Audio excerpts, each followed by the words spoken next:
Ladies and gentlemen, good evening and welcome to this week's edition of On the Mark. Straight talk across the narrows. I am Troy Libert and I will be your host for this evening. Of course, the Honorable Mark Brantley, our usual host, he sends his regrets. He could not be here with us this evening. Of course, he's otherwise occupied, and I'm here tonight, and I'm sure we're going to have a wonderful show this evening. It's been a while since I've been in the hot seat, and I'm happy to be back. It's always good to be on the mark.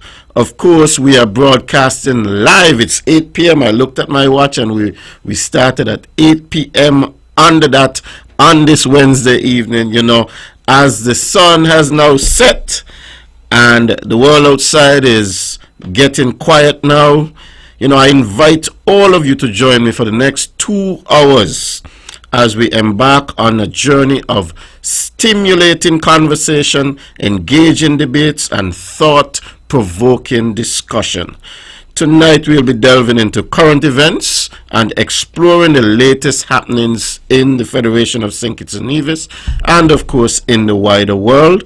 And, hopefully we can discuss something that deserves to be heard tonight. I'm very, very happy to be back on the mark. Of course, it's tradition that when we are on the mark, we welcome in the many listeners and now viewers, because you can listen to us on 860 on the AM dial, but of course you can also watch us. So if you have Facebook or YouTube, on Facebook you can go to Von Radio's Facebook page and look for the live link, and of course you can go to YouTube and you type in Von Radio Live, and you'll not just be listening to us, but you can hear us and interact with us, of course, tonight.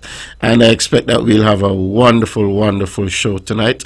A lot has been happening in the Federation, of course, and so hopefully tonight we would get to discuss some of those. Of course, I want to welcome in all of you from wherever you are in the four corners of the world. Of course, I've always been told that on Wednesday night, persons of Nivision heritage and persons who are Nivisians living in the diaspora, that you always like to tune into On The Mark. I have some good friends all over. I have some good friends in Canada. I want to say good night to you. You know where you are. I've gotten some text messages and some calls in recent times saying, hey, I haven't seen you in a little while, but I've been working, and of course, the Honorable Mark Brantley has been holding down the fort. Also, Eric Evelyn has been holding down the fort. So I've had a little time to relax, but I'm here tonight and there's quite a lot to be said. So Canada, good night. Of course, the Eastern Seaboard in the United States, New York, the entire tri-state area, New Jersey, Connecticut, wherever you are, good night to you. Coming a bit south, those of you in Washington, D.C., in Maryland, all the way down to Florida, wherever you are, good night. Our good friends over in California, in Texas, wherever you are on the western side of the United States, we want to say good night to you. Of course, back here in the Caribbean, we also have persons who are up in the wee hours of the night over in England and other places in Europe. We want to say thank you for staying up and for sticking with On The Mark. I expect to have a wonderful, wonderful show tonight. Of course, at the top of the show, we always like to, send out condolences to those families who have suffered loss, those who over the past few weeks have lost a dear friend or a loved one. We want to send our condolences to you. Of course, we are a very small community here in the Federation. We are a tight-knit community in the Federation, and of course, I want to send out those condolences. And of course, anybody who is celebrating, we would want to say, happy birthday or happy anniversary or whatever the occasion is. I know my youngest brother, Dejana, he celebrated a birthday yesterday. So birthdays are always a big thing. And I saw quite a few people on social media celebrating their birthdays. One of the positive things about social media is that since everybody has Facebook now, And Facebook has this thing where you have your birth date and all of that in. You can just go on Facebook and you can see that a number of persons are celebrating. So in the past, you would probably only hear about who's celebrating if you listen to the birthday greeting show here on the Eastern Caribbean's Powerhouse, or if you have a close friend and you know that they're celebrating. But now you can go on Facebook and people are happy to post up, whether it's their pictures or whatever it is, and to say that they're celebrating. And of course, we want to celebrate with all of you. It's a wonderful evening tonight. Of course, today is 1st of November, and you know, the day was, I think we were having a good day today. I had a good day. Started off early this morning, got into the office early, and then, you know, went to do a few things. But then later on this afternoon, we got the information that there was a tragic incident over on the sister island of St. Kitts, where a young man would have lost his life, I think, at Westbourne Gut, in an apparent incident of violence. I don't have too much information on that, but of course our thoughts and prayers are with the family of that young man. Of course, here in the Federation of St. Kitts and Nevis, we've seen the loss of too many of our young people through violence that can only be characterized as being senseless. There's no way that violence is a right way to solve any situation. It doesn't solve anything. The violence just perpetuates. It goes on and on and on. One person does something to somebody, another person does something to somebody else, and it is an endless, vicious cycle. And so we have to, as a people, come together and, you know, decide to stand up against this senseless crime, this senseless violence.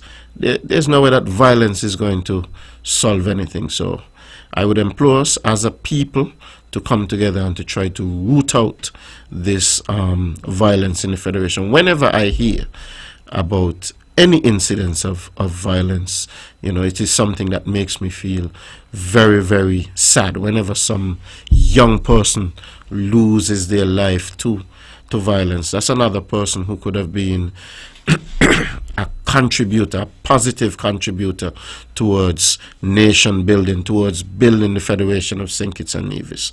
Another life that we have lost. You know, just a few weeks ago, we had an incident here on Nevis where a young man would have lost his life in the Craddock Road area.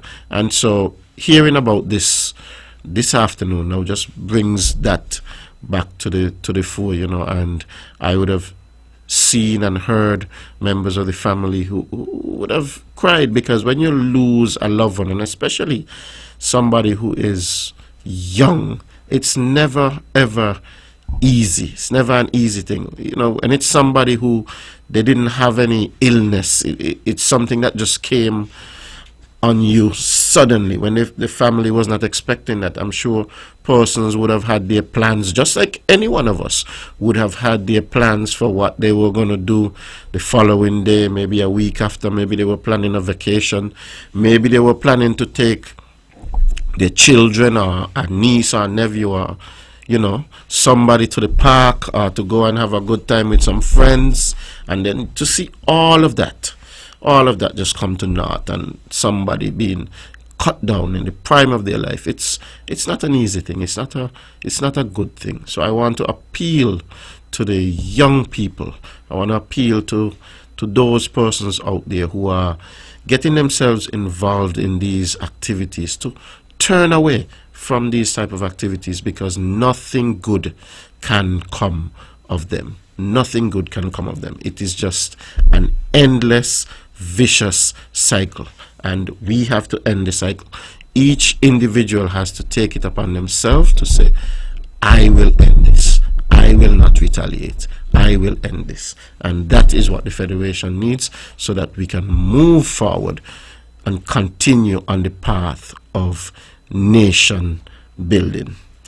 Ladies and gentlemen, you're listening to On the Mark Straight Talk Across the Narrows. I am Troy Liebert, and I am your host for this evening.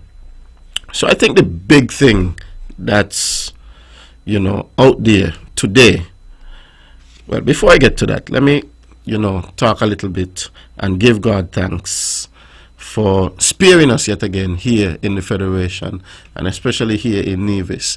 I think not last weekend, the weekend before that, we were all bracing for the passage of Hurricane Tammy. And oddly enough, I have one sister, and that is her name, Tammy. So we were all bracing for the passage of Hurricane Tammy here on Nevis and in the wider Caribbean region. And to God be the glory, we were spared the brunt of the storm. Of course, we want to empathize with the good people of Barbuda, because the eye of the storm would have passed over Barbuda. They would have gotten the brunt of the wind and so on, the hurricane force wind, and they would have gotten the brunt of the rain also. We got quite a bit of rain here on Nevis. I think most of the rain fell this Sunday. School went out, and most government offices were closed from half day on the Friday afternoon. We were all set up for rain. Some rains came on Saturday. Most persons remained indoors and so on. But then on Sunday, the major rains came in, and we had, of course, some flash flooding. We had quite a bit of water on the road when the heavy rain was falling.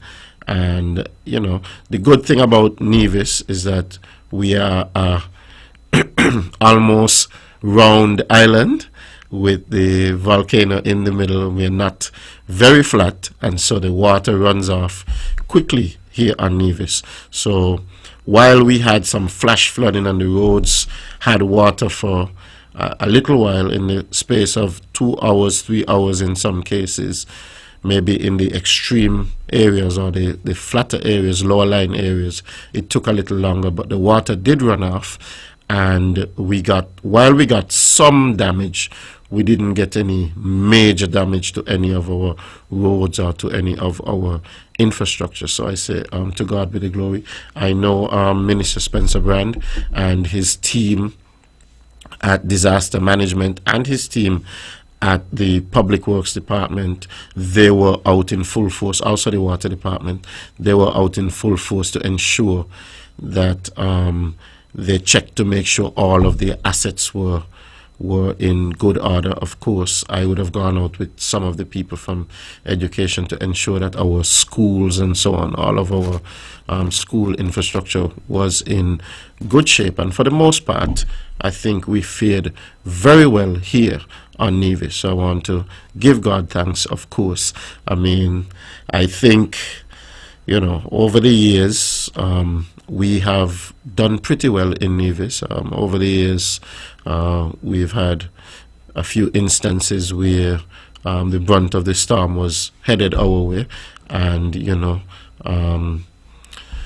through the goodness of God, the storms had turned off. And so I think we should count ourselves here in Nevis as being very, very fortunate. And of course, we must always continue to prepare ourselves, that in the instance that we are to get the worst, or we are to get a bad situation, that we are as prepared as can be. And while we continue to prepare, we also continue to pray, and we continue to hope for the best. So of course, to God be the glory, we got some rain from Tammy, but we didn't get the brunt of the wind and the worst part of the storm. Okay, so moving right along. So last evening, I think we would all be aware by now. So I was driving on my way to take home my eldest daughter and my son. And when I got I was coming around the bypass road, and when I got to the top of the street to come down toward the Pennies area, my daughter said to me, "Daddy, look, there's a fire." And, from the top up there, you could see just the top of the flames, the red flames coming up. And so as I continued to drive down the road looking for the flames, I was looking off towards the seaside. I got to, the area to turn down my Penny's Beach. I didn't see the fire. And then as I continued over towards the Four Seasons, I noticed that the fire was blazing down inside the hotel. Of course, I started to make a few calls, and then I found out that indeed one of the buildings at the resort was indeed on fire. So needless to say, I took the children home, and then I made my way back to the Four Seasons. And quite unfortunate that the building that housed the gym, and also the building that houses the pro shop, was on fire.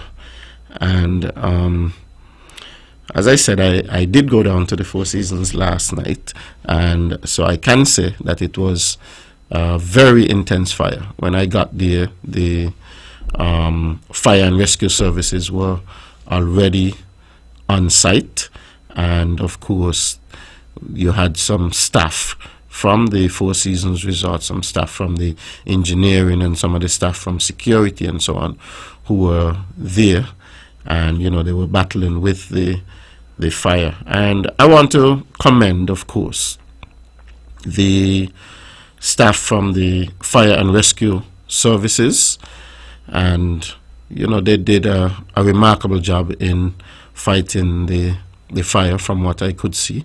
And of course, the staff of the Four Seasons, those who had made their way back down to the hotel when they got the information that there was a fire.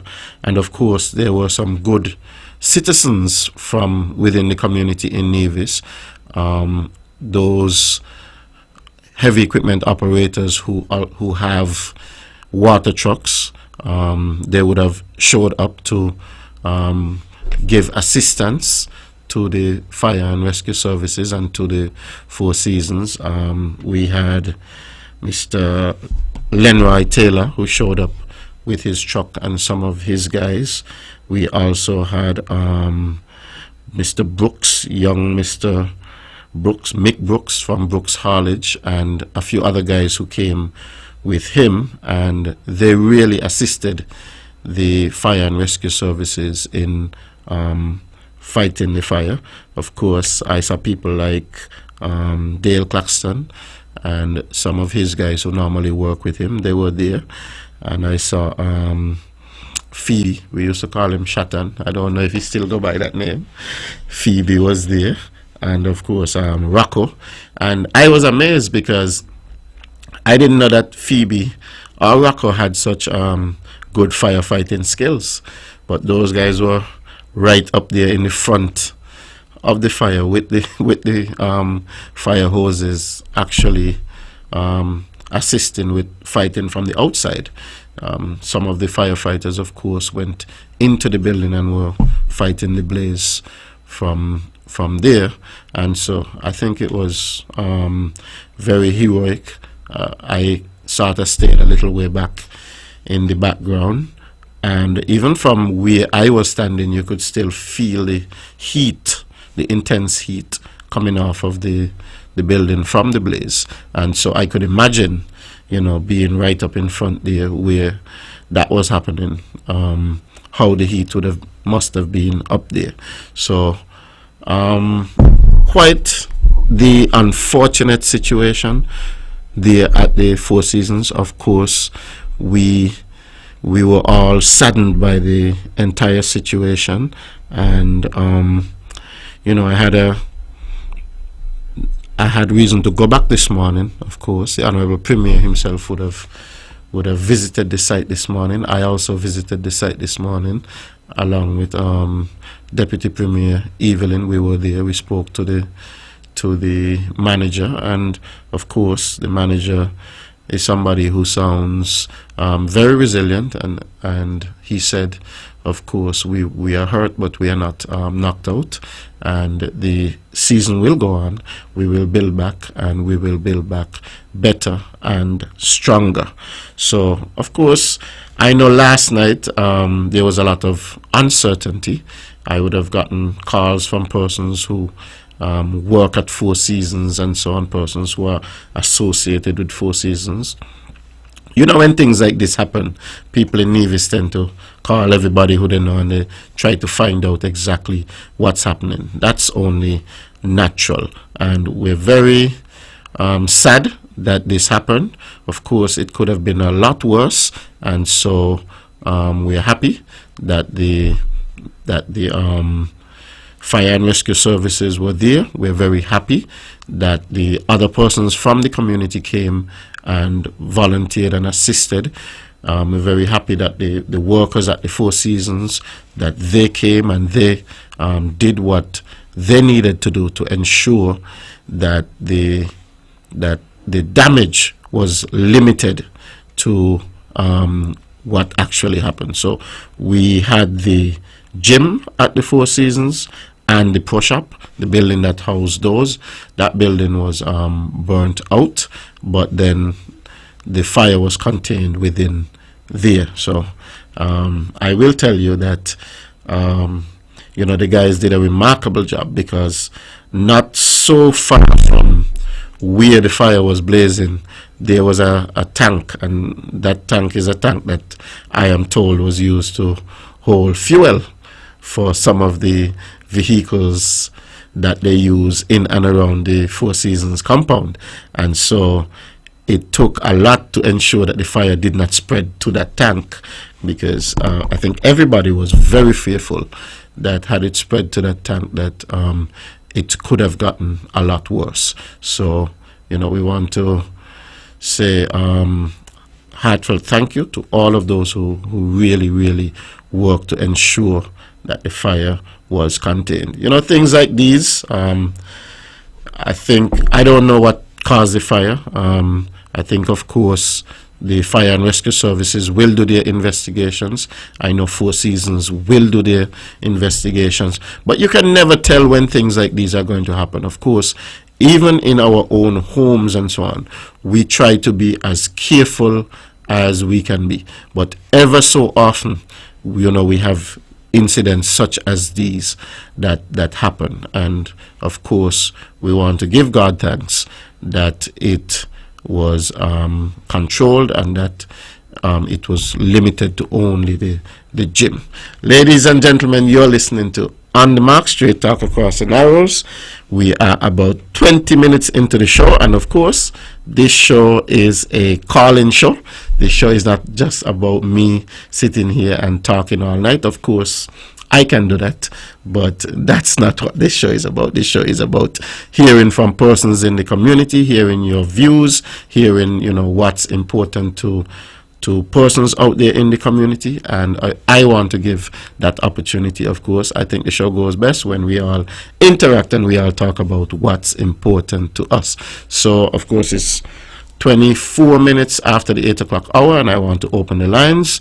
When the lines are open, the numbers to call: 869-469-1616, 869-469-1700.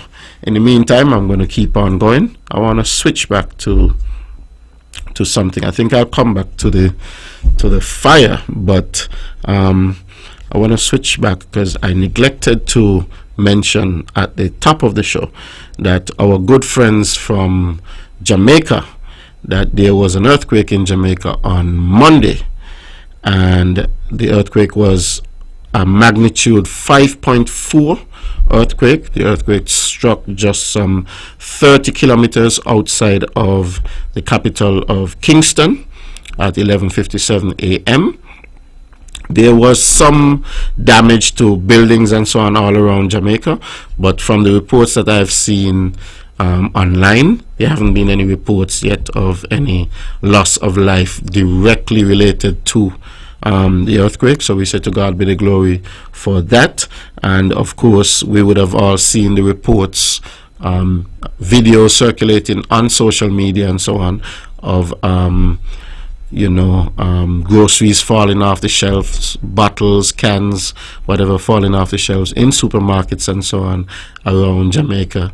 Of course, it's never a good thing when there is an earthquake, and of course one so significant, 5.4 on the Richter scale, and one hitting so close to home. Normally we would feel little earthquakes and so on around here, but those earthquakes are hitting way out to sea, and we would just be feeling the outside periphery shocks from them. But here we had one hitting very, very close to home in Jamaica, just about 30 kilometers outside of Kingston. That is right at home. So that's a significant earthquake that struck in Jamaica. So of course we have quite a few persons from Jamaica living in the Federation, and so we want to empathize with all of you, and say to God be the glory that the earthquake didn't do any major damage. I'm gonna switch gears a little bit because we have the primary school football competition happening here on Nevis, and we had a few football matches today at the E.T. Willett Park. We had the St. Thomas's Primary School coming up against the Ivor Walters Primary School, and that game ended in a score of 1-1. So that game was a draw. That's what we call it, a draw. And so the player of the game for the St. Thomas's Primary was Jaden Wilkinson. So the player of the game was from the St. Thomas's Primary, and that's Jaden Wilkinson. So that was a draw game between the St. Thomas's Primary and the Ivor Walters Primary School. In the next game, we had the Joycelyn Liburd Primary School come up against the Nevis Academy, and that game ended in a 3-1 victory for the Joycelyn Liburd Primary School. The player of the game in this game was Somaro Atherton of the Joycelyn Liburd Primary School. So the Joycelyn Liburd Primary School versus the Nevis Academy, that game ended in a 3-1 win for the Joycelyn Liburd Primary School. So we say kudos to the Joycelyn Liburd Primary School and the player of the game, Somaro Atherton. For the next game, we had the Violet O. Jeffers Nichols Primary School come up against the Maud Cross Preparatory School, and that ended in a 2-1 victory for VOJN, and the player of the game was Deshaun James. So kudos to VOJN for winning 2-1. We also had some football in the the SKN High School football tournament, and I'm going to be very cautious about calling out these scores. Of course, we had our high schools here on Nevis who are participating in this tournament. I think it's the first time in a long time that we have had high school or secondary school football being played here on Nevis. And so we had 2 games today that involved the secondary schools here on Nevis. There was one game that was played over here on Nevis, played at the Mondo track, and that game was between the CFBC, Clarence Fitzroy Bryan College, and the Charlestown Secondary School, and that game ended in a loss for the Charlestown Secondary School, and the final scores were 8-1. And so we had CFBC beating the Charlestown Secondary School 8-1 at the Mondo track here on Nevis. Now for the second game, we had the Gingerland Secondary School. They went over to St. Kitts today to play, and they played the Charles E. Mills Secondary School, and that game ended in a loss for the Gingerland Secondary School, and the final scores were 5-1. So we had Gingerland Secondary School going over to St. Kitts and playing against Sems. Sems won the game 5-1. So our high schools, we are getting back into the football. Football is something that we want to encourage back in our high schools, and so it is a work in progress. So we're looking at the scores, and we're hopeful that as the season progresses, that the schools will do better. So I'm encouraging parents and those persons within the communities to come out and to support our young students as they endeavor to, play in this tournament, as they endeavor to progress in this tournament, and as we continue to build football here in Nevis. Over the years, I think, sometimes we take it for granted. We say, well, football is mostly a St. Kitts thing, and cricket is mostly a Nevis thing, and we're seeing that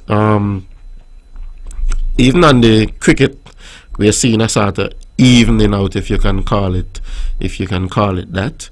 If you look at even the composition of the Leeward Islands team, it's where it used to be mostly dominated by Antigua and Nevis. It's not necessarily that way now, and so in football we are looking to come up, as you might want to say, in the football. And I think the primary school football tournament and the high school football tournament is, of course, a good start. We know that the SKN Football Association and the Nevis Football Association, that they have both been working very diligently to bring back football. The Ministry of Sports here in Nevis, we of course have partnered to try to improve football here in Nevis. Certainly a lot more football is being played. We have the facilities at the Mondo track now that they are being utilized quite often. We had quite a few Premier League and Division 1 games that were played over at the Mondo track, and that is a good start. We are looking for a lot more of it as we go on, as the new season starts. And so we are trying to build football here on Nevis. As you know, football is probably the biggest sport in the world, and so we're trying to get our young people more and more involved in football.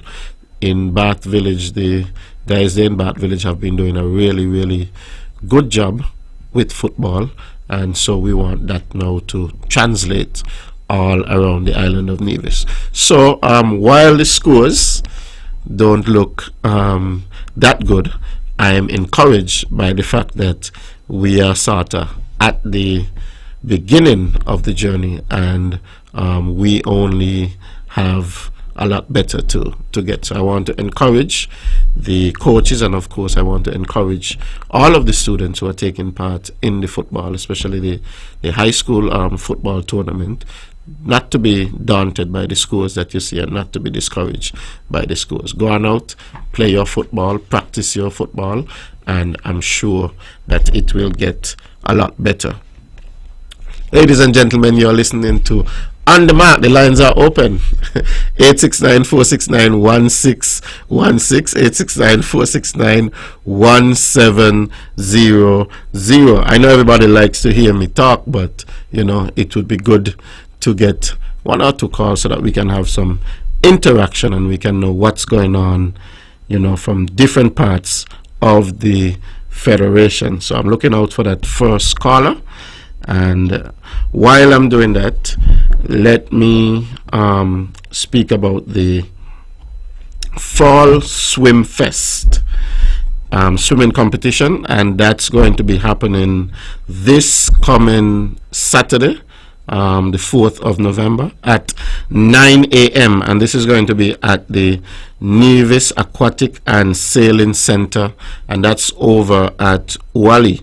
I was given a tour of the Nevis Aquatic and Sailing Center at Wally just a few weeks ago, myself and the permanent secretary in the Ministry of Education and Sports, P.S. Barrett, along with the director of sports. Oh, we have our first caller for tonight. Caller, you are on the mark. Good night. Yes, good night, sir. Good night. How are you? Oh, I'm not doing too bad for my age. Long time I haven't heard this voice. Fountain and Shadwell think it. So we have the SIDF fund. Could you turn on your radio? There's a little slight radio in the background. Oh no. That's the TV. I turn it down. Oh, okay. Yeah. We have the SIDF fund. It has known to help all and sundry, right? Including several foreign investors who come here and claim they had millions of dollars and they was going to do all kind of projects. But they reached to the health shop, the SIDF fund for funding. Our farmers here on both islands have been struggling, and you know the many woes, right? You know, tractors, you know, other equipment, fencing, and all kind of things they want, right? How come the SIDF is helping everybody, reclaiming that we want to do 25 by 25, and with the boxer matches money both islands is putting into agriculture, is nowhere we're going to see 25 happening. I am calling on the federal agricultural minister to allocate $100 million in this budget coming up for federal farming. The budget that if we want to secure food safety and 25 by 25. Also, I am calling on the government in Nevis. I hope they will be putting at least $50 to $60 million into agriculture over there. You must remember we don't have so much CBI over here, you know. Yeah, but you get funding from the CBI, and you got the local funding over there. You all could do a joint venture and really go out this year, because it's going to be 24th budget, you know, and after that it's 25. So if we want to seriously acclaim food safety and 25 by 25, we have to put some real money into agriculture and put some real production and real action going down into 25 to acclaim food safety and 25 by 25. Otherwise, we could forget about it, because all it is, as it's been going for several years under several governments, a talk shop.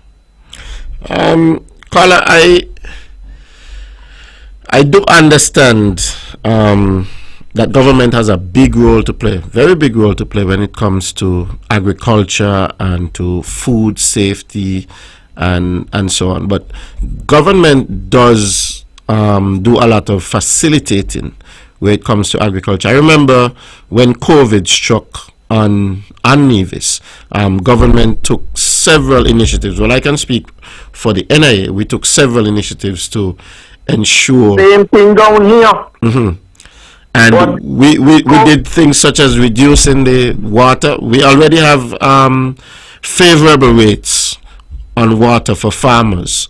We did things such as taking off the charge for water for some instances for farmers. Up to a certain amount of water, it was at no cost. So a lot has been done for farmers. I'm not saying that enough has been done, but I'm saying that a lot has been done when it comes to agriculture and food security and so on. Well, sir, it is not enough. COVID gone, and we gone back to as usual before COVID. We have not seen no large significant of production increase. Some of it has to be that the farmers. Some of it has to be that the farmers. Learn these wars, which is happening all over, just next door to us. That seems to be leading to World War III. Which war is that? Palestinian and Israel. Oh, that we got Russia and the one, and we have all those down there in Libya and all those things. Those they have no stable government is thing. And if we sit by, another war gonna rise up somewhere again. That is cutting down on our food production, import and things. So it's best that we start to do homegrown and look after our own. Yes, Let us learn from COVID. That is something that we agree on. But of course, we open back up from COVID. We gone back to basic. We have not made no major move to show that we're really serious about making a large, significant move in agriculture. We forcing tourism, and you see what happened? We moved down from million now to 700 or 800 and something thousand.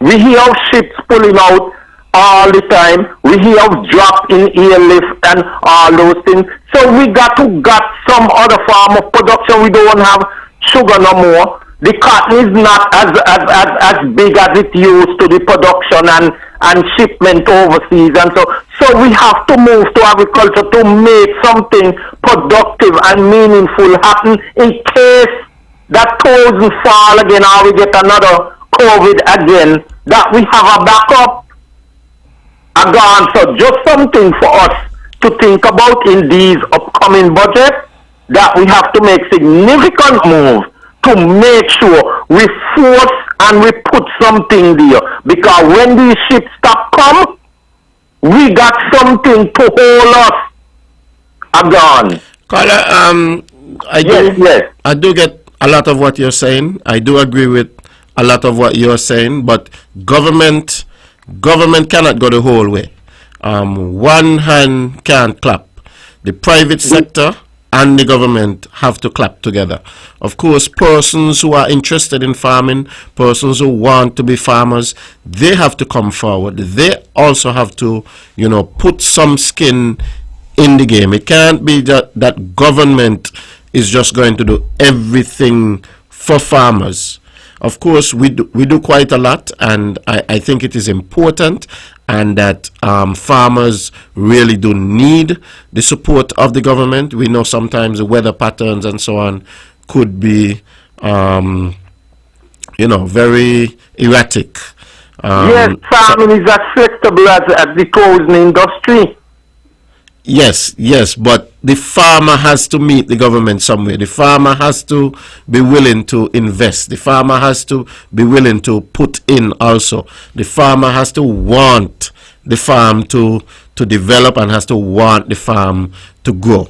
It can't just be government. Government is giving... The farmers, them have been doing that. They have been putting in the work. They have been begging. They have been pleading. They farm all kind of crop, but very little help.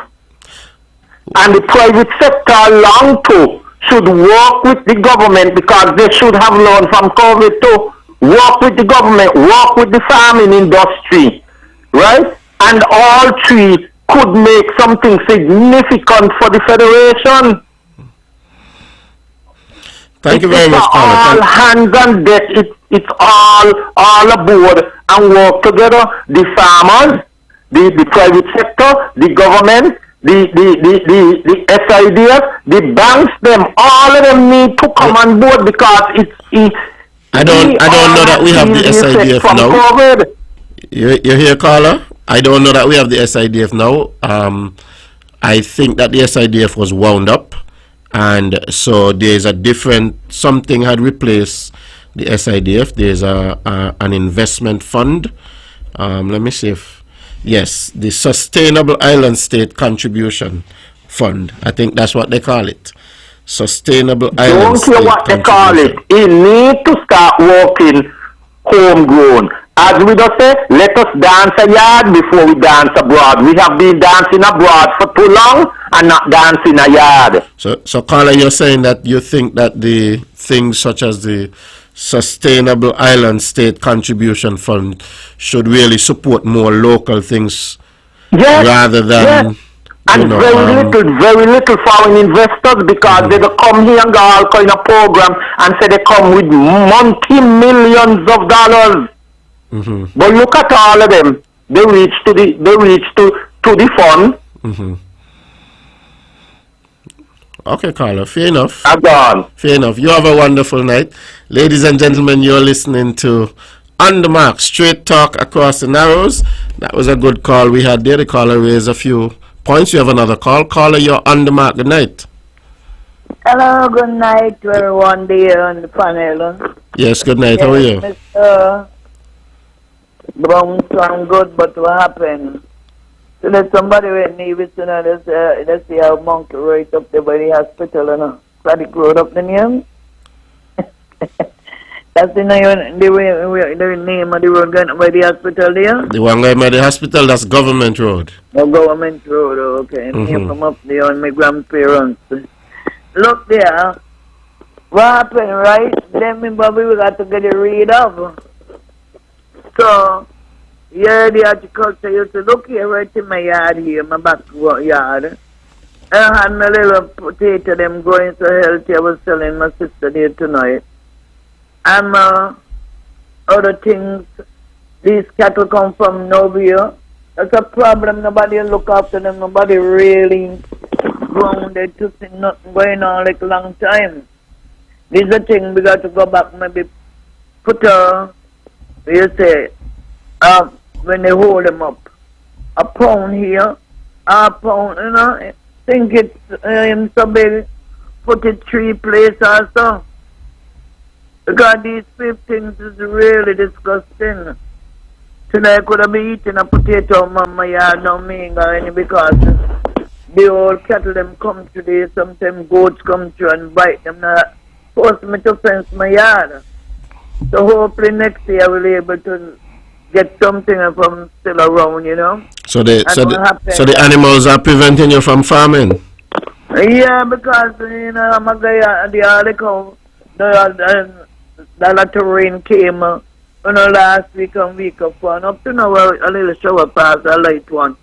I should have got things in me yard to eat out. I don't eat pumpkin since I came up here going up 5 years now. And I don't eat pumpkin, right? I don't have my little potato. You know, I love sweet potato. I like to plant up my sweet potato. And last year, to only this year, the cattle them come in. I must say only this year because we plant them now. I planted up last year. Fresh and green and nice, you know. Where would they come from? Bam, bam, they eat them up and gone. So that's why we got to work on the monkey and we got to work on the cattle. Them, you know, if you all got a problem up there, you all used to get donkey, this, you know. We still have them. Huh? We still have them. You're going around in the night disturbing people. Yes, I don't know. The farming sound good. People are farming, I just see food when you go downtown. But you know, you got to be in the ground 24/7, maybe waiting, you know.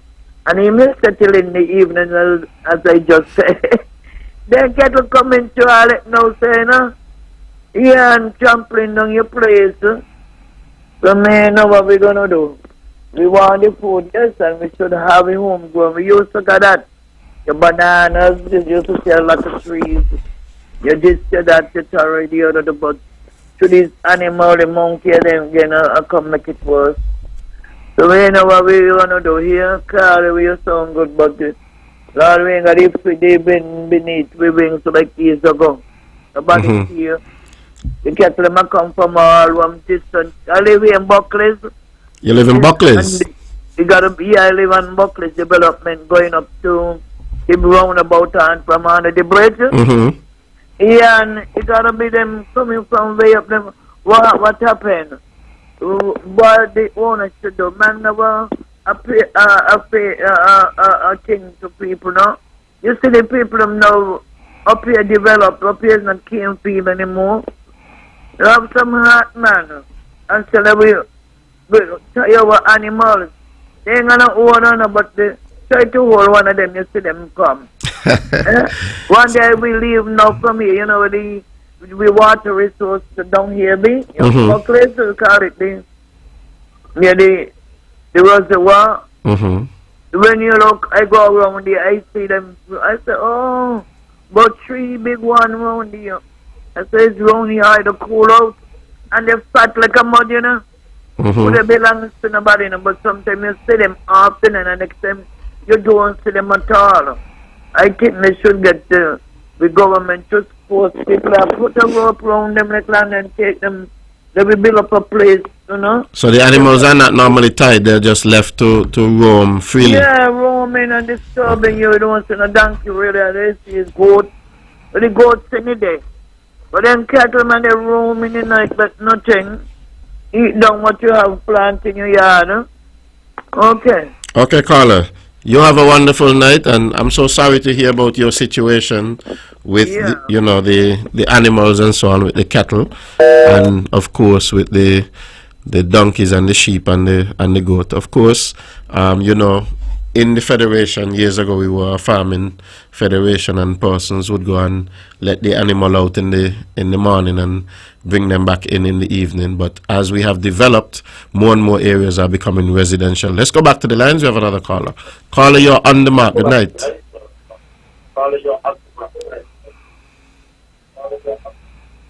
Hello. Okay, we've lost that caller.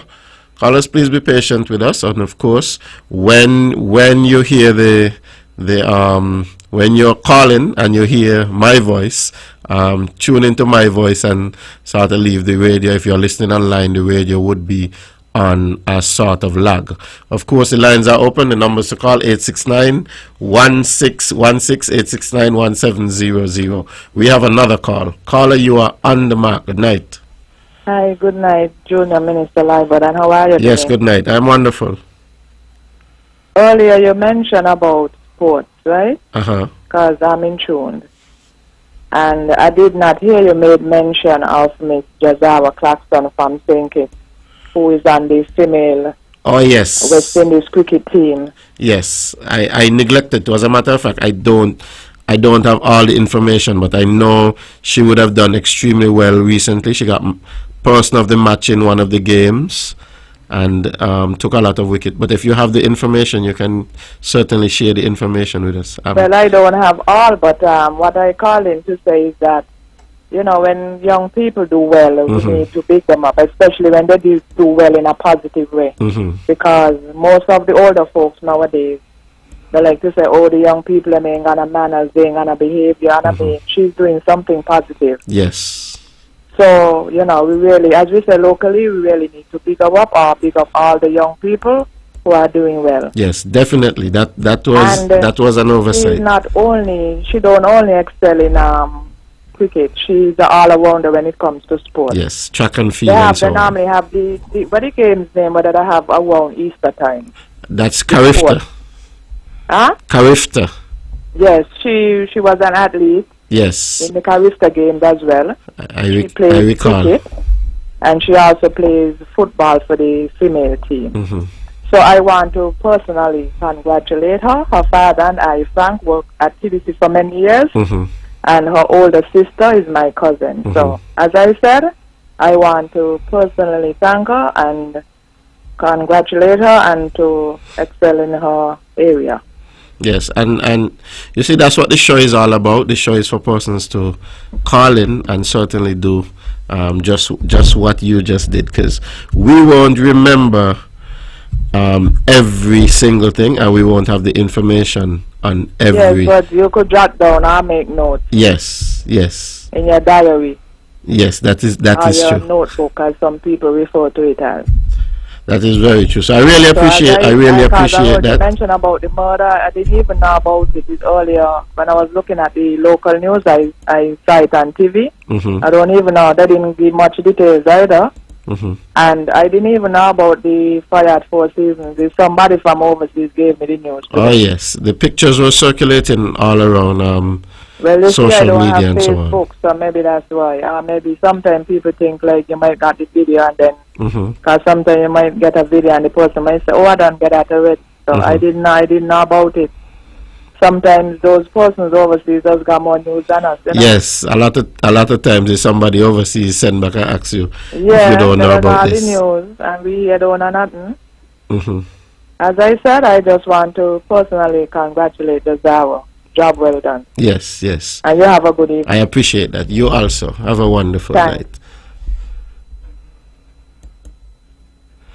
Ladies and gentlemen, you're listening to On The Mark, and we're creeping up on the 9 o'clock hour. And yes, I do want to send out our congratulations to young Jazara Claxton, who is a up and coming budding superstar, in sports, definitely. In cricket, I recall just a few days ago she would have been the person of the match. We have another caller. Caller, you are on the mark. Good night. Hello, good evening. Yes, good evening. I want to share my little view. It's sad what happened at Four Seasons last night, and to say that Four Seasons coming up to their Thanksgiving, and I hope things may work out. It's Thanksgiving time. Work out for the guests then to come in, because we restaurants, we look forward to the guests at Four Seasons. And I think I recognize this voice. I want to talk. Your godmother. Good night. I want to talk about the fire truck. Mm-hmm. That's the most topic.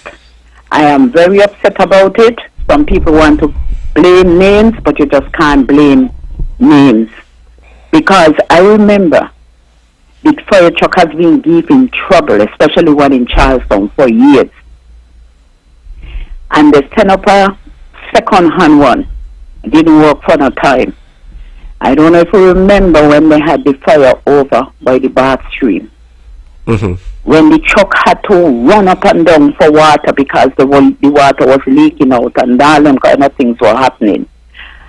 And I continue to talk about it all the time. But I think now, our premier, when he goes down to think it, demand at least 2 fire trucks. Nevis is a small country, yes, but the population is very large. And the houses are very close to each other. And as they have a saying, say, when rain come, when fire thing, wet the house too. Mm-hmm. And I think it's high time. We don't want a second-hand fire truck to come over here. Nevis deserve better. And it's high time that the federal government get 2 fire truck over here in Nevis. And I'm not going to stop talking about it until they come new. This morning I stopped by the fire department. And when I stopped, I pulled up right in front there, and I come out and I went there talking to the guys. They said, "Girl Rodney," maybe call me name. They said, "Girl Rodney, the truck had the trouble all the time, nobody study us." And I don't know how much input that the police and them who got on the khaki, how much they just put in writing and say what they want. The police and them is a federal issue. The fire truck and them kind of things are federal issue. Why should we always be second class, and why we cannot get what we want? When it comes on fire truck and ambulance and them kind of things, with health and everything, that's supposed to be our first priority. And I'm going to talk about it every chance I get about the fire truck, because we think we deserve at least 2. We got one by the airport, okay, that's not bad. But the one in Charlestown, that ain't dead no what. And I know that for a fact, because I always pull over the chit-chat with them. And it's time enough that the premier and whoever else is going to think it's with him, open their mouth and demand what we want. See you, Shia. Have a good evening. Thank you very much, Godmother Carla. There has been some talking. I kind of tried to avoid it earlier, of course, and to keep a positive tone, to what I'm saying tonight. But there has been some talk in social media and so on. I mean, concerning the fire at Four Seasons. Some of it, I think, has been unfortunate. I want to thank the caller, because I think the caller, in bringing her point over, was passionate but positive. There was no kind of negativity there at all, because if indeed it is the case that the fire tender is at the end of its life cycle, then it is a fact that we do need to get something. There has been some talk on social media.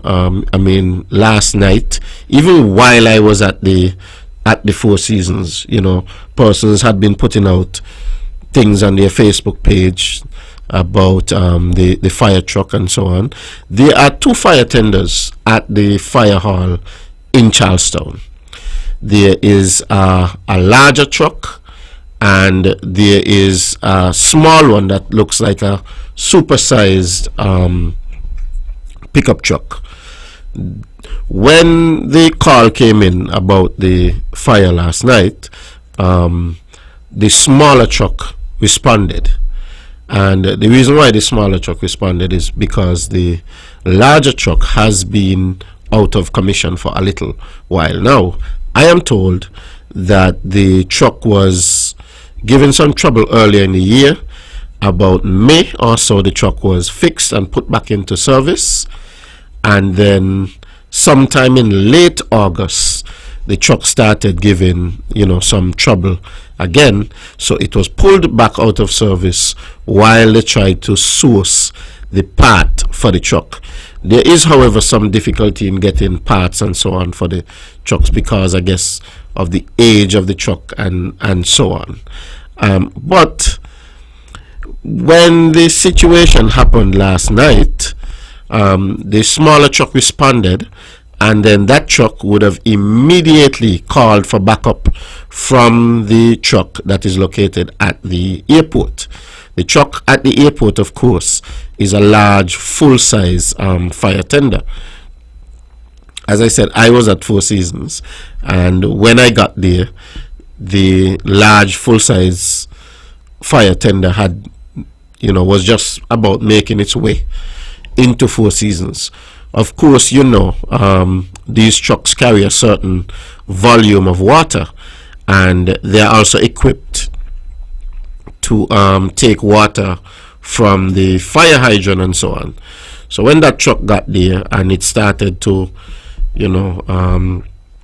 use its water to combat the fire, after a certain amount of time the tank will run out, and where the fire was located there was not a hydrant immediately available, so the truck had to go just a little ways off to another side of the compound to get water and come back. In the meantime, some of the staff at Four Seasons would have brought in some pumps and so on. Luckily, there was a pond in the immediate vicinity of where the fire was, so they were able to pull water from the pond, and they put that water into one of the water trucks that had made its way there, and then that water truck was pumping it to the hose, and they were using that hose to put water on the fire. So the firefighters did work diligently, and they did do their job. So I see no reason whatsoever, and I don't want to get too much into it. I see no reason whatsoever for some of the comments that persons were putting on social media, on Facebook and so on. I believe that every single individual in Nevis either has some sort of family, relative, or they know somebody, or they have a friend who either works at Four Seasons or is associated with Four Seasons. That is how important and how intertwined Four Seasons is into the fabric of Nevis. And to see that there was a fire and that some persons would, want to go on social media, whether for political, to make politics out of it or whatever the case may be, I found that was in very, very poor taste. There's no reason to make politics out of something like that, because something happening to Four Seasons would affect everybody. People who vote for CCM work at Four Seasons. People who vote for NRP work at Four Seasons. People who are politically non-aligned work at Four Seasons. People who don't care about voting work at Four Seasons. All kind of people work at Four Seasons. People from all walks of life.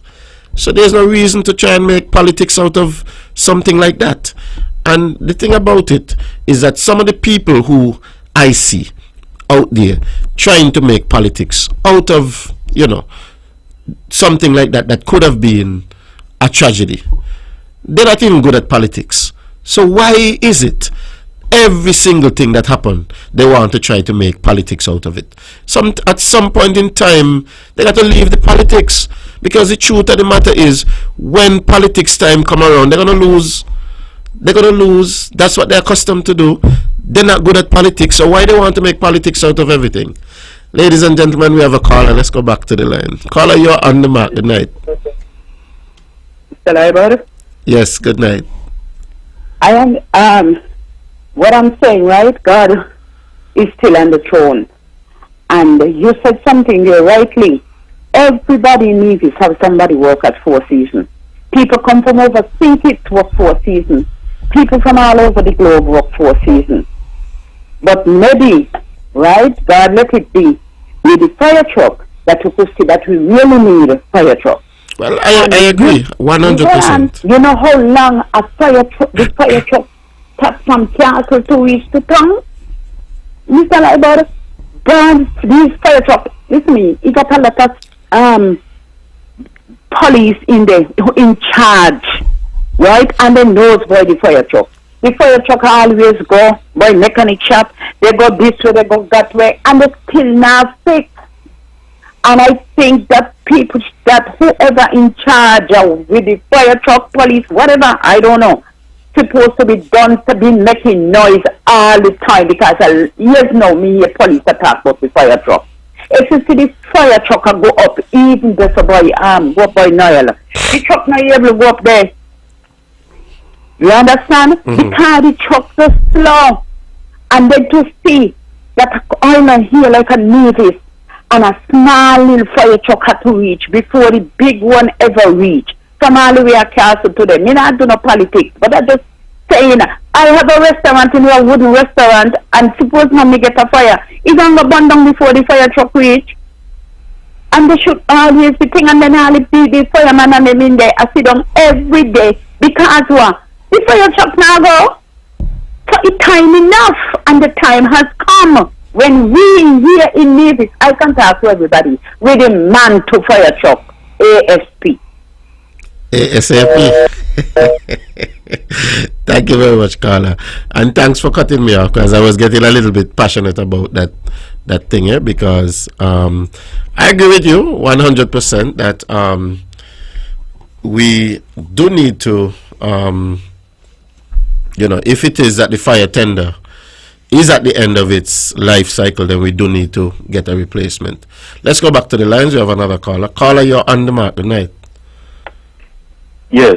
Hi, good night. I'm listening to the night. conversation so far. Tuned in not too long ago. And I heard the topic of some people in, let me think it's Nevis, attempting to make the situation or trying to put politics into it.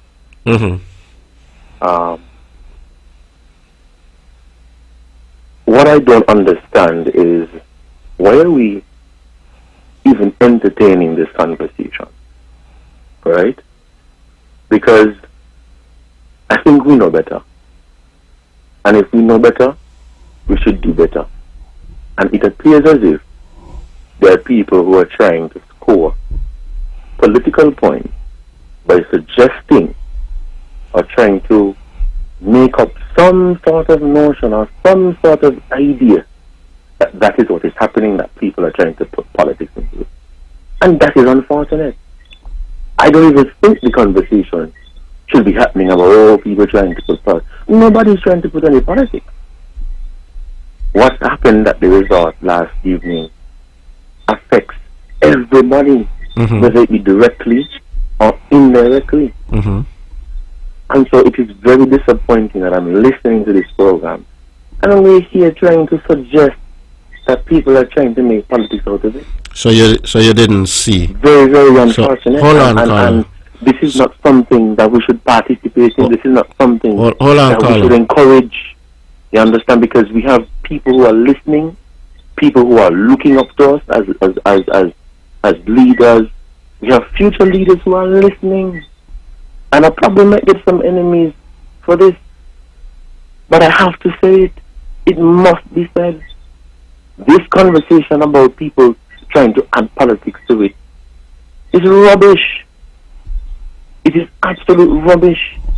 What took place at the hotel last night affected every Nevision, every person on the island of Nevis, whether it be directly or indirectly. People were concerned, naturally so. So to create this idea. So Carla, if people are concerned, very, very sad. That is very, very sad. So Carla, if people are concerned, they're going to show concern, right? Small picture. Right, Carla? How politics is in Nevis. Very sad. Good night. So clearly that caller came with a recitation. Perhaps it was a written recitation. Okay? And the intention was just to recite the recitation and then hang up. The clear situation is that from the incident happened last night, persons were out on Facebook, they were out on their social media, and they started to put things out on social media to say certain things. Okay?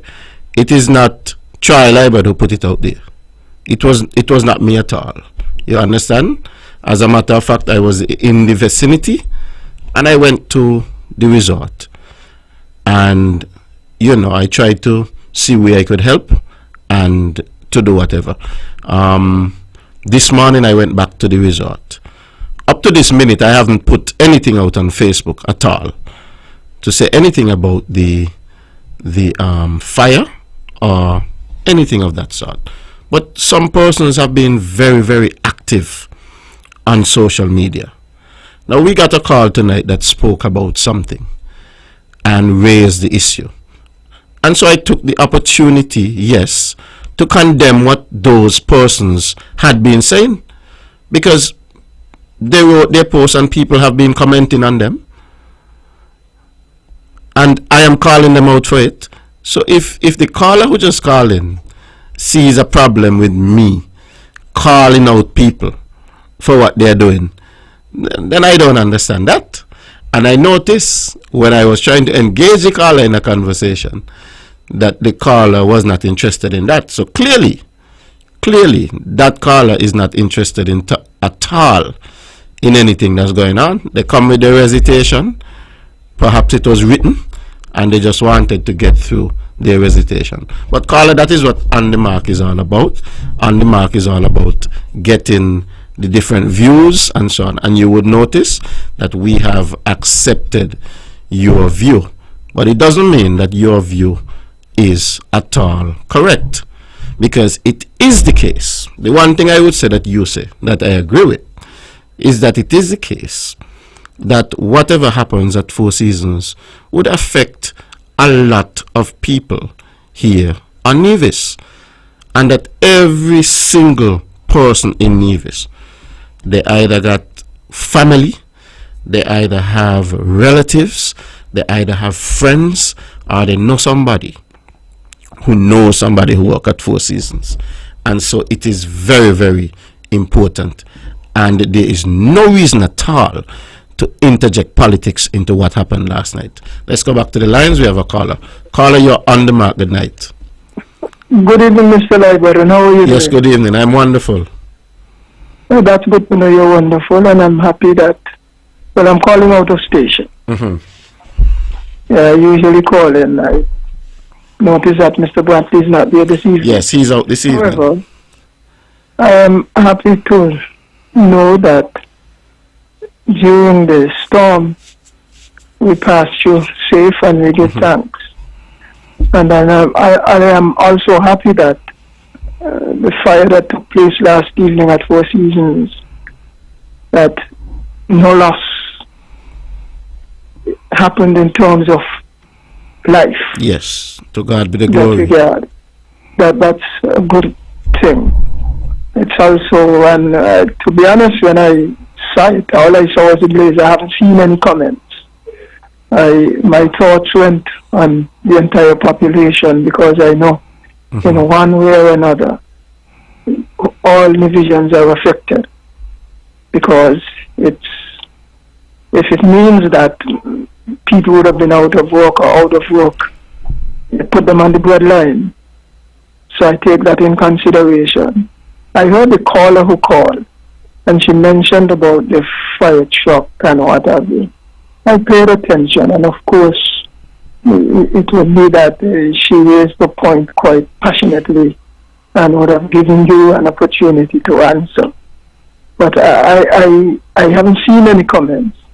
But in my thinking, you see, caller, the way social media work is that you have to have those persons, in as friends, and you got to be regularly in tune with them. So when they put something up, it's going to pop up on your feed. If those persons are not persons who you regularly interact with on social media, then you could be on social media and never know that something goes up. I mean, for me, there are lots of persons who I don't really follow them on social media, but because of the fact that I am a public figure and involved in politics and so on, when they put certain things up on social media, somebody will screenshot it and send it to me. Somebody will screenshot the comments and so on, and they would send it to me, and they would say, well, look at these, and the very night when the fire happened, even while the fire was still raging, persons were already out there putting up things on social media. Some persons put up things to say, oh, Mark Brantley should this or Mark Brantley should that, as if Mark Brantley caused the fire. Give me a second, please. No, I hear you, and what I was about to say.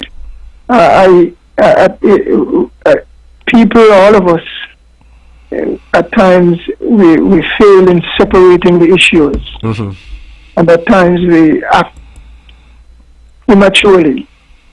And personally, I felt you did the right thing in the sense that if you have seen those comments and what have you, and that type of thing, you need to call them out. Exactly. Because I don't see that it would be your fault, you're responsible, or any government or anybody responsible. It's a tragedy that took place. And I agree with you that we must learn to separate the issue. Exactly. Where it is there's a time and a place for everything.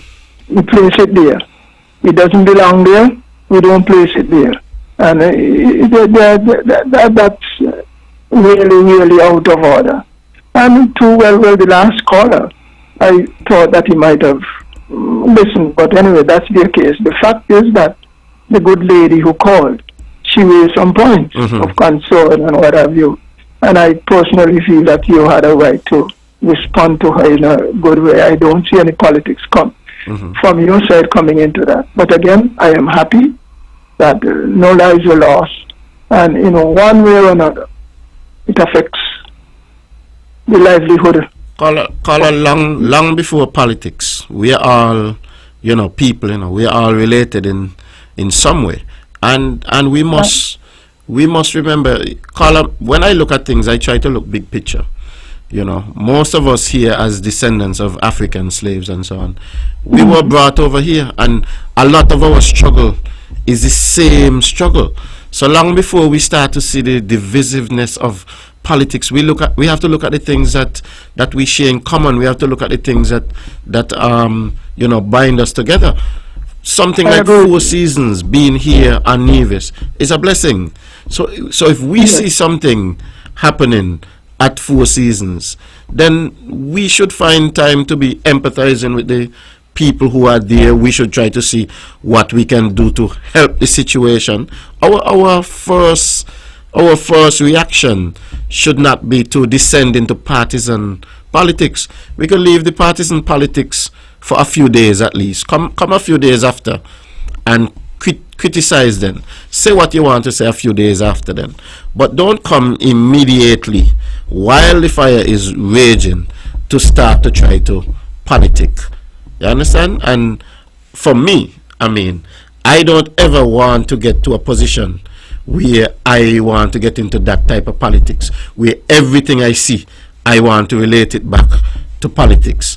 I can be happy for my brothers and sisters. I can want to see my brothers and sisters do well, regardless of their politics. Because at the end of the day, we are Nevisians, we are Kittitians, we are people living in these islands. We are surrounded by water, 36 square miles here on Nevis, and then it's water that is around us. We have to find a way to live together. True. That is how I look at things. Yeah. All the best, man, and thanks for hearing me. Thank you very much, Carla. Thank you.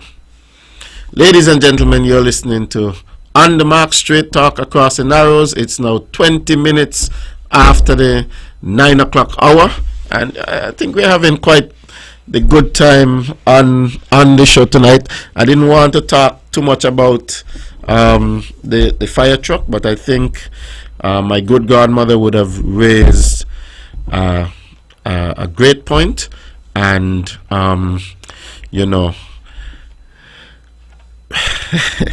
think if it is the case, as I have said, that the situation needs to be addressed, then it is something that we have to address as a matter of urgency. As I said, I was on site. I saw the firefighters come on site. I saw them battling with the fire.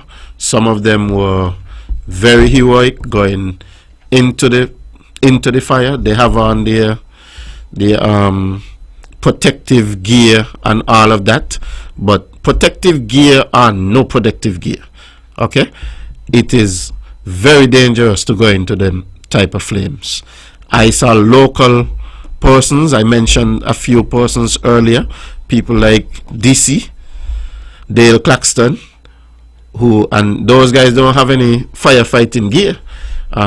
Guys like Len Roy, like Corvan Hendrickson, who we call Remp, those guys are not firefighters.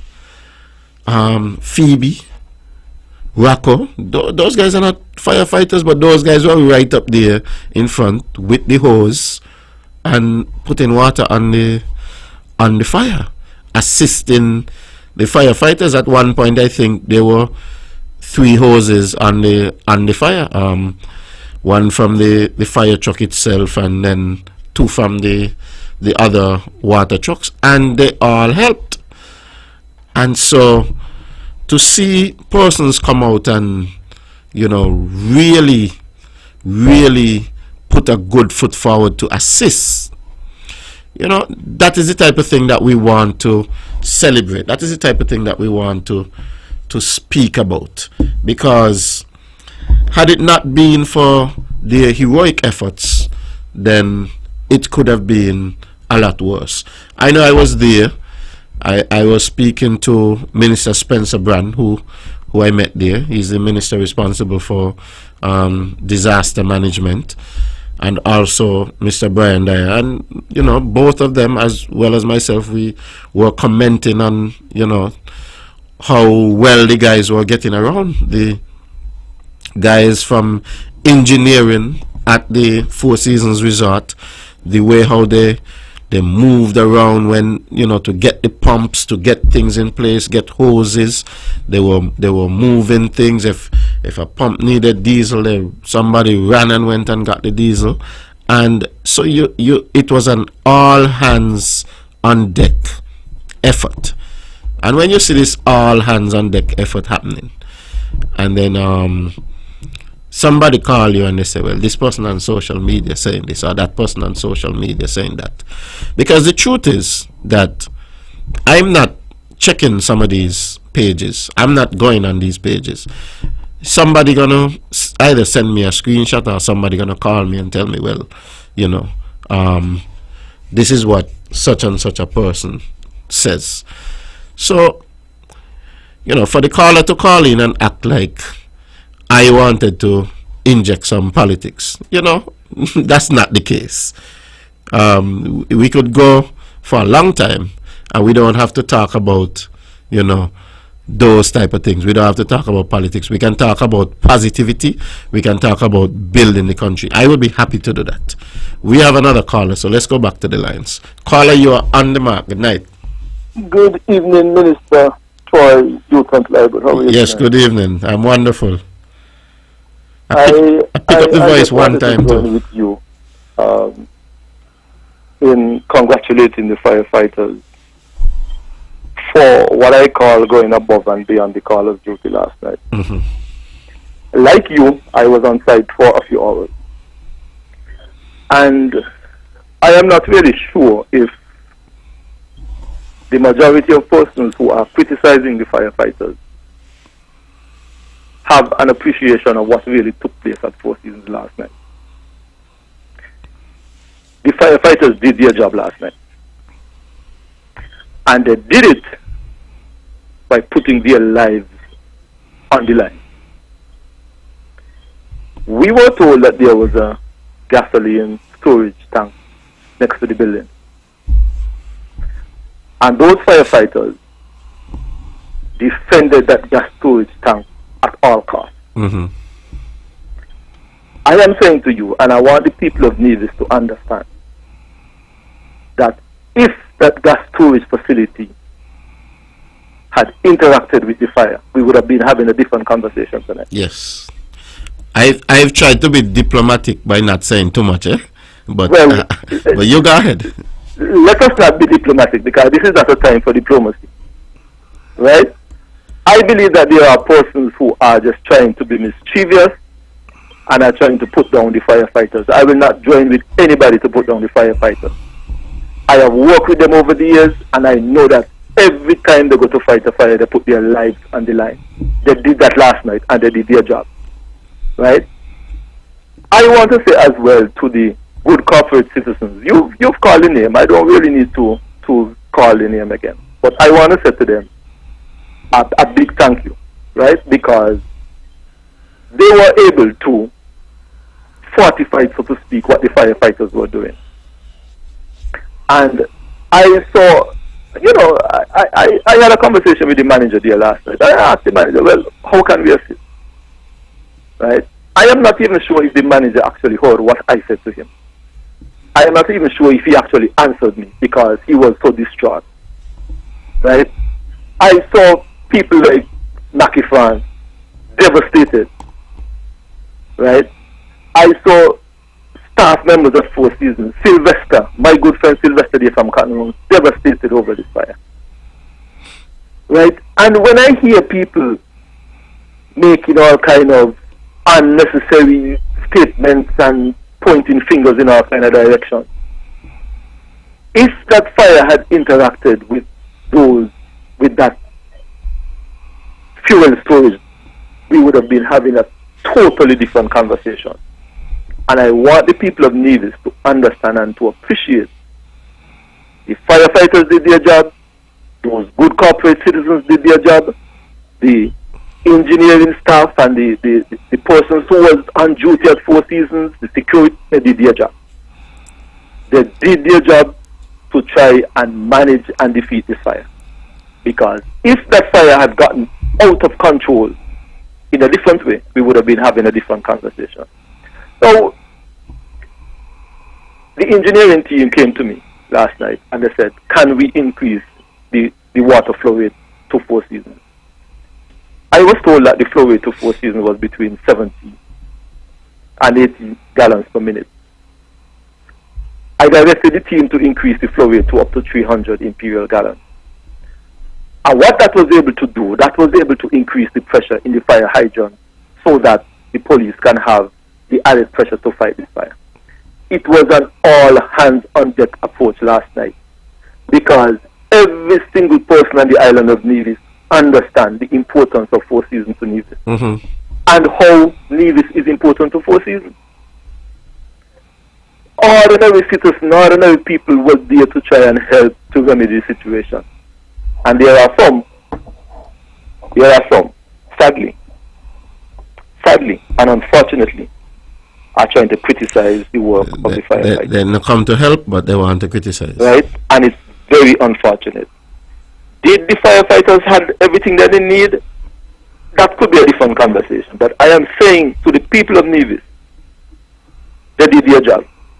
And if they did not do their job, I bet you we would have been having a different conversation tonight.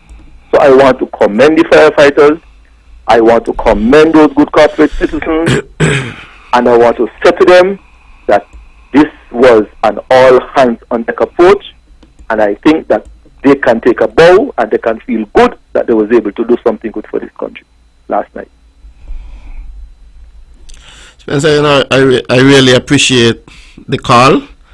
And because the truth is, I was here all night and, you know, I listened to some of the things, but I was trying to hold off on some of the details. If you notice, I didn't go through all of that about the fuel storage and all of those type of things because,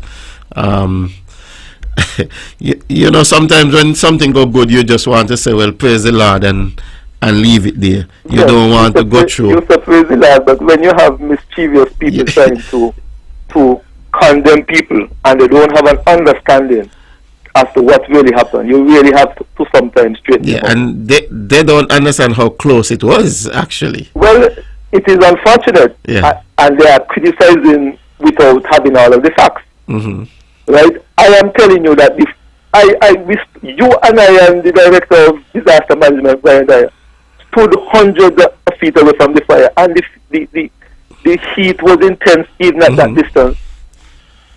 And the firefighters were right in front of the fire trying to get this thing under control. And people don't seem to understand and appreciate that. Let me say some people don't seem to understand and appreciate that. And that is why I'm saying that they did their job last night. With a fuel storage just a few feet away. Precisely. That is why I say that they put to the their west, lives on the line last night. To the west, downwind. To the west. So the wind was blowing in that direction. Listen, I think that these firefighters, they were on the front line of a very dangerous situation. Right? The fire was one thing, but to have fuel next to you, trying to fight a fire, that even compound the situation. And I believe that all of the firefighters, and again the good corporate citizens, need to take a bow. And I will leave it here. Thank you very much for that call. Really appreciate it. And you know, I'm here all night, and I'm trying not to get into too much things, but I'm happy that my colleague minister, the Honorable Spencer Brand, the Minister of Disaster Management, and also the Minister of Water, has called in and has shed some, you know, other light on the situation. And of course, you would have heard that he was there early and immediately would have instructed for the rate of water, the flow of water, to be turned up. We have another call on the line. Let's go back to the lines. Caller, you're on the mark. Good night. Hi. Good evening. Yes, good evening. Hi. Honorable Troy Liver. Good evening. This is Mark Brantley. How are you? Good evening, sir. Wonderful. How are you? Yeah, I'm fine. Thank you. I've been trying to call in for some time now. I regret that I couldn't be there, but thank you very much for taking care of the show and doing it so well, as always, tonight. I just wanted to call. I couldn't let the show finish tonight without calling to publicly express my gratitude to the firefighters, the brave men and women in our fire department who responded to that fire at the Four Seasons Resort last evening. I think that the fire itself caught all of us by surprise. We were shocked and dismayed, but thankfully through their efforts, the fire was brought under control and the damage was limited to a relatively small area. None of the guest rooms, none of the public areas were damaged, none of the villas were damaged, and it looks as if, based on my visit this morning, that the fire was contained to just the gym and the sports, the pro shop, I think it's called, which was on top of the gym. Even the spa, which is right next to it, was not seriously damaged. So I think that we have to commend. I know that sometimes the government and our government workers come under criticism, but I really feel that all of us should commend our fire services for their response. I am aware that the main fire truck in Charlestown has been inoperable since August, unfortunately, because they need some parts for it. But the smaller truck responded from Charlestown, and they called in, of course, the assistance of the larger truck from Newcastle. And they were assisted by some local truckers who had water trucks and the Four Seasons themselves. And so it was a collective effort, but I'm very, very grateful that we were able to contain the damage. I visited this morning Minister Liebert and the General Manager, Billy Cueto. I want to congratulate him and his team for the excellent way they've responded, and they've indicated that the hotel is open for business and will be open for business. And they will certainly try to work around this difficulty. So I want to assuage the concerns that the public may have and let them know that we are partnering with the Four Seasons in every which way, and that we are committed certainly to having them resume full operations in terms of having their gym and pro shop back in operation as soon as possible. But in the interim, all the rooms, in fact, I was very impressed to learn from my very dear friend Mackie France that they were able to move out all of the golf carts, the golf clubs, so that the golf course is not going to be impacted at all. So we have, in the midst of this tragedy, a lot of things that we should be grateful for. And you know me, I always am grateful to God. I thank God for sparing us. There was no injuries, there was no loss of life, and I am comforted that notwithstanding what could have been a major catastrophe, that it was contained. And it could not have been contained without the bravery of our firefighters and their rapid response. So I just wanted to call in. I know it's a bit windy in my phone, so I apologize for the sound coming through. But I wanted to call in and share that publicly. I apologize for not being there tonight. I had a meeting that took me away, but certainly I thank you, Troy, for being there. Minister Liebert, forgive me, for being there and for hosting the show so competently tonight. Really, really appreciate the call, and of course, you know, I think all of Nevis appreciates the fact that, you know, what could have been really, really bad has, you know, turned out the way that it has. I mean, nobody wanted the fire, of course, but it could have been a lot worse. Four Seasons is still open for business, and we are anticipating a real bumper festive season. You know, Premier, you're still there? Yes, I'm here. Yes, I'm here. yes. Yes. One person called me, you know, while I was at Four Seasons. The person was calling me to tell me about the fire, and I said, well, you know, I'm down here. And the person said, Lord, what is going to become of my job? You know, that is what the person said to me. Lord, what is going to become of my job? I don't know. Because there was a lot of uncertainty with people last night, and we have to appreciate that, and we want to empathize with those persons at that time. And we're very happy now that we know that it's only the pro shop and the gym that got damaged, and that the hotel can indeed open and go through the festive season.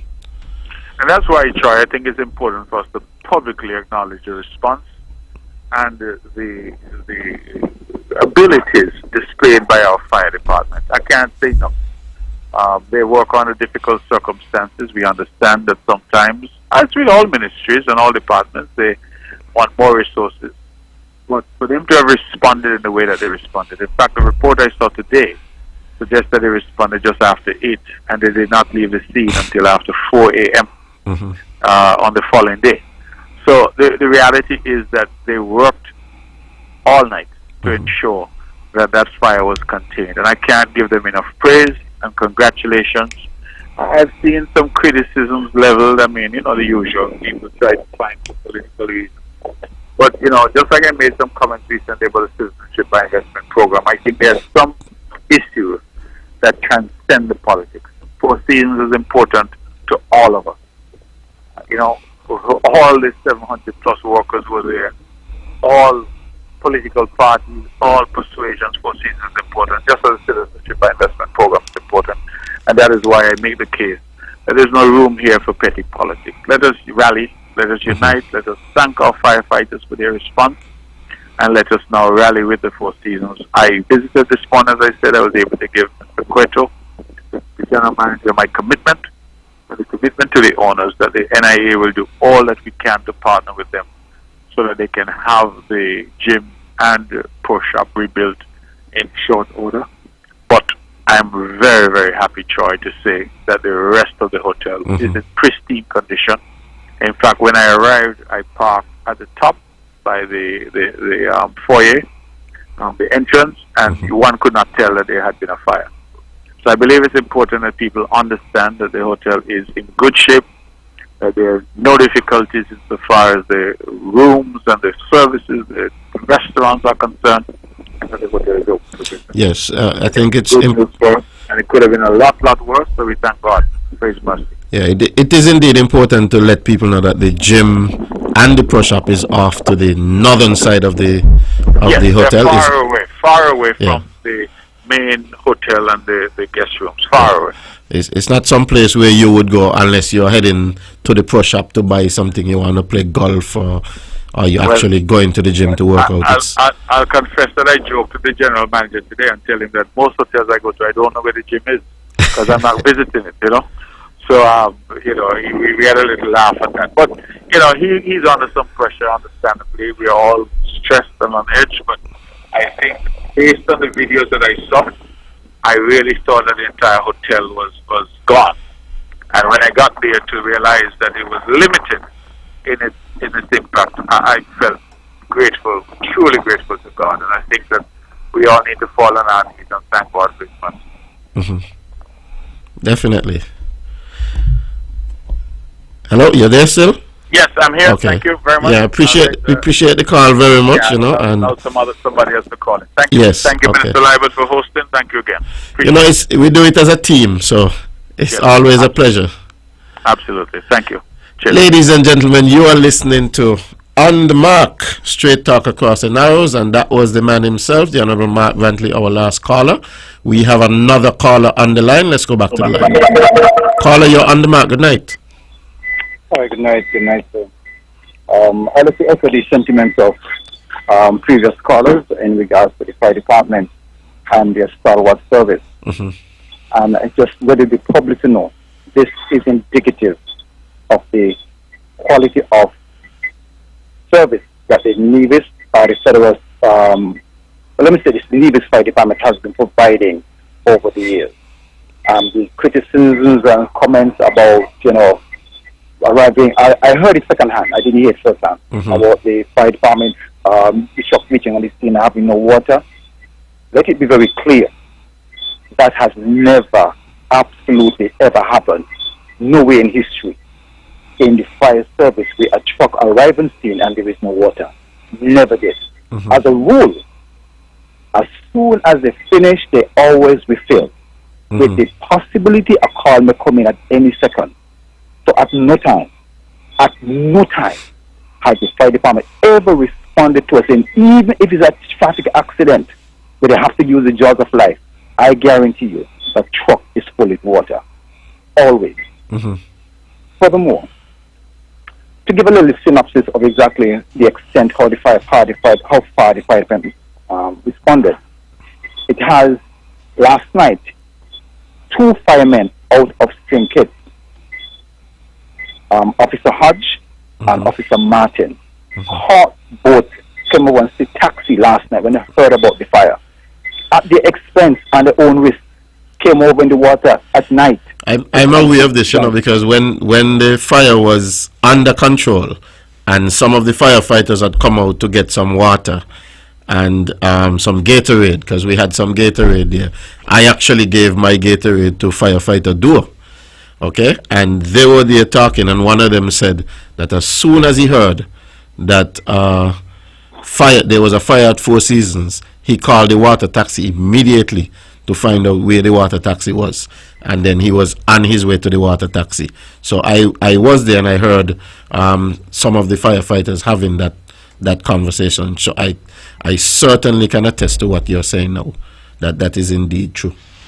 And that is indicative of the passion, the decisiveness, the intention, the willingness to go above and beyond at their own expense, risk of life, limb, and property to do the job.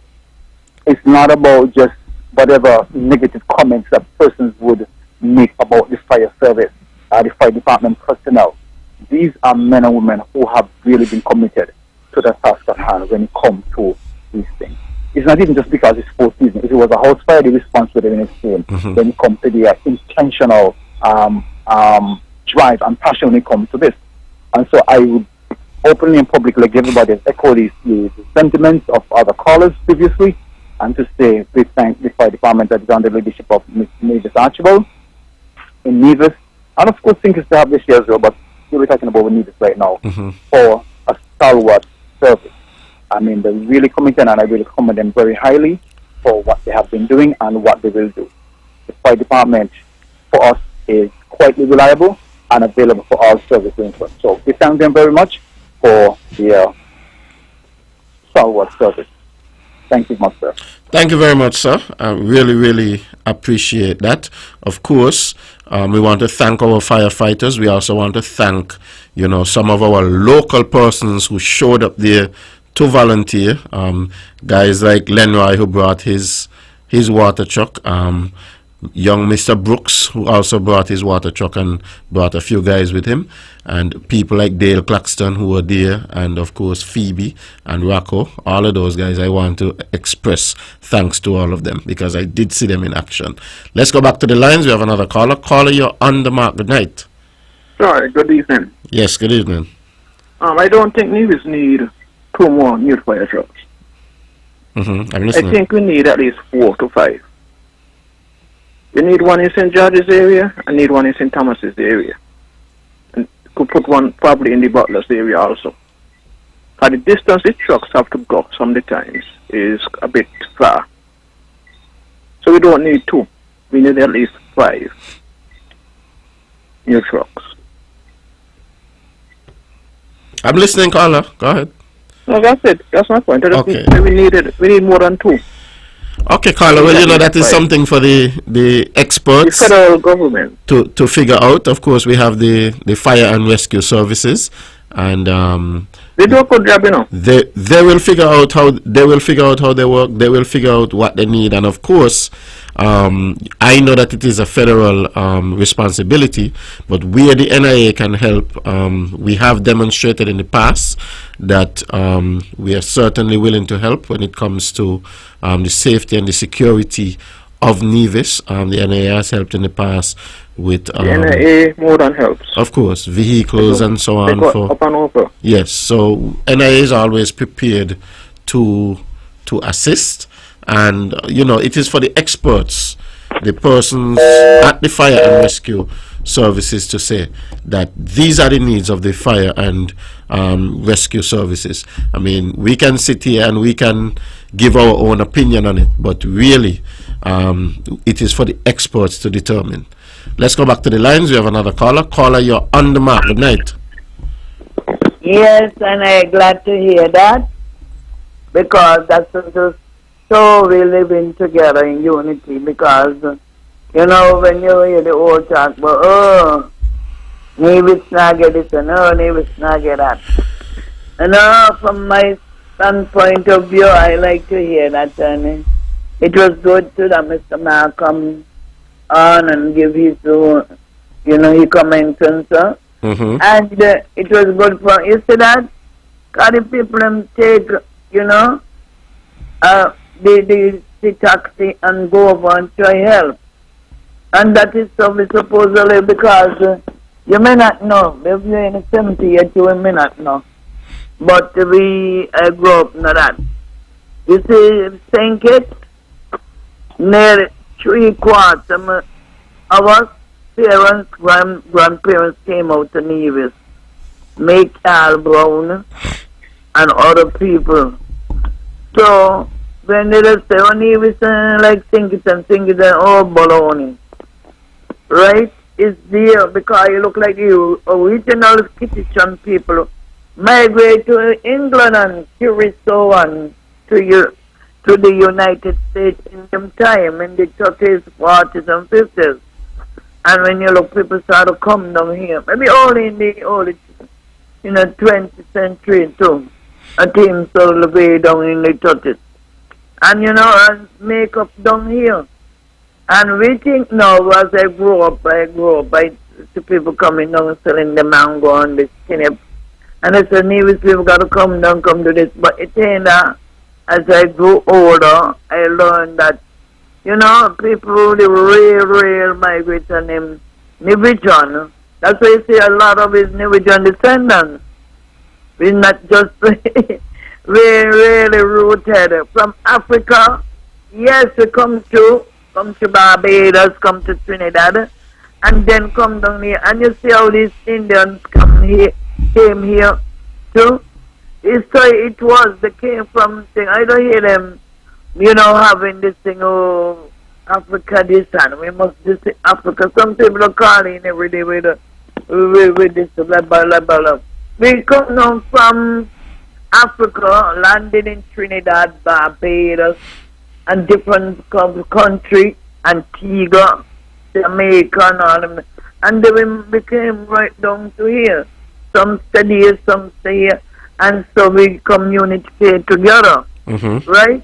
So we get the slave master name. Well, we ain't responsible to that.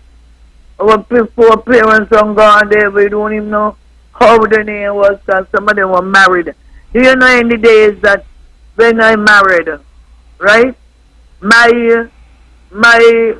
husband got to carry my title, Not his title, it used to be, and then afterward it started to change around coming up from the 60s over in the 70s, So we all need to live together, and it was so nice that some people from over here went over there, and they over together, and it says, Nevis, me grandmother, my mother, father, my father, mother from. My mother, my grandmother, my mother from. Right? So they came down where, they come to, I was in his Trinidad because my grandmother look a little cool, coolie.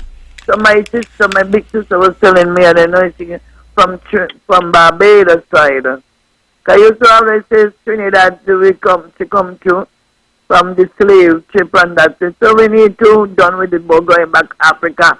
And we want, they don't hear about reparation. I don't even know if we're going to ever get the money here. Up to when I dead and gone, I don't go in great right now. I don't even know if the money, something will ever given to us. People get it less a long time. And how they was talking about how a lady was on yesterday, Mr. Dwyer, wife was on, Dwyer Stefan, which was on talking about it. Them people, they get paid. So we know, our ministers now here, let Mr. Bratter who come on the scene, and Mr. Afterward, they wasn't supposed to pay for none. Right? Mr. Simmons and them. They like to get some money. Them people get some money, but we ain't not. So them come behind now. To the younger, they come behind and they say they're going to pay. Mr. Bratter said he was going to pay for none, to talk about, and he said he put some money in the church already. And if they want it, they take it. Mr. Okay, Carla. More than ever.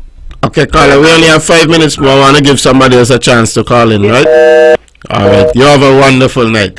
Ladies and gentlemen, you're listening to On the Mark, Straight Talk Across the Narrows. We have just a few minutes more. I'm willing to take about 2 or 3 more calls if we can. If we have anybody on the line. If not, we can just talk until the 10 o'clock hour. I think we had a great show tonight. Of course, I think I neglected at the top of the show to oh, we have a caller? Okay, let me take the call. Caller, you're on the mark. Good night. Good night, brother Charlie. Good night. How are you doing? Oh, yeah, my brother. Long time I ain't hear from you. Oh, yeah, and still, man. I just trying to keep away from certain things, you know. But I just called to hear the sad news. What happened to the people at Nevis with the Four Seasons. And just like you say, I glad that nothing major happened to the main hotel where the guests stay. That people could still continue work and do what they got to do. You know, because we hurt Nevis, hurt us down here too. Because all of us is one. So I just want to commend the fireman them for the little instrument they got and they use and they work and the people who come around and help. I just want to commend them because this is something very serious and this is nothing to make joke. You know, human beings, one got the different things to say and political things to say and criticize, whatever, you know. But sometimes we just got to forget about that, forget about them, and just think about the positive and just let the negative go away. Try, no, the last caller, but she was really trying to say, because up to now I don't understand one thing to say. So if you go understand what she said, you could relate some things and she tried to say just now, because I really don't understand really what she was talking about. I was trying to really get where she going, but I just can't get where she was going to all. Anyway, try when the full night, may God bless. Yes, man. Respect. And God, and I want to tell the Premier good night, Premier Mark Brantley good night. A long time I really tune in and turn because back and forth politics. I know it is, man. Sometimes too much politics is not good. Yeah, man. Yeah. Cripple the country, man. Cripple the country. Okay, then, try. You have a wonderful night. May God bless. Yeah. Ladies and gentlemen, you're listening to On The Mark. I think we have 3 minutes more. I was saying that I neglected to mention at the top of the show that I attended a wonderful event on Saturday evening. I think it was Saturday evening. I was invited by Mrs. Josette Myers, celebrating 35 years of the Maud Smith Preschool at its current location there in Lower Bath. And as you know, the Maud Smith Preschool is the legacy of what we used to call Teacher Maud School. It was a wonderful event. The chairperson, J.D. Keynes, she gave a good synopsis of the contribution of Maud Smith to teaching in Nevis, especially to early childhood education here on Nevis. I was very happy to attend the event, especially because of the fact that I went to Teacher Maud School as a preschooler, and my mother told me that I was going to preschool since I was 2. So back in those days, a lot of people didn't go to preschool. Preschool, early childhood education was not what it is now. And in those days, Teacher Maud had caught on to something that not much persons were looking at. In those days, education was kindergarten. You started schooling in kindergarten. Before that, you would stay home with family members and so on. And you start school at kindergarten. But Teacher Maud realized that those formative years from 3 to 5, that you could learn a lot. And so she started out babysitting, and then it turned into preschool. And that is one of the persons who we really have to celebrate here on Nevis. So I was happy to go out and celebrate with the Maud Smith Preschool on their 35th year of existence at their current location. and to celebrate the legacy of Teacher Maud, who would have started the school right over there in the heart of Bath Village. Ladies and gentlemen, I want to thank you for joining us tonight. I want to thank all of those who called in. Of course, you always make the show what it is.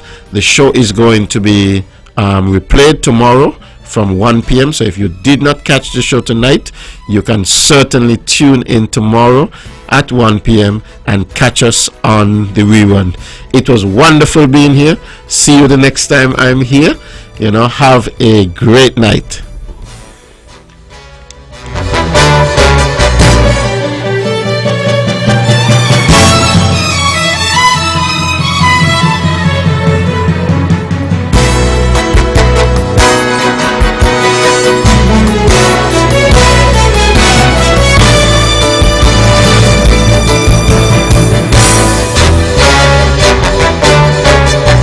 Views and opinions expressed on the preceding program were solely those of the participants and do not necessarily reflect the views of the Nevis Broadcasting Company Limited or its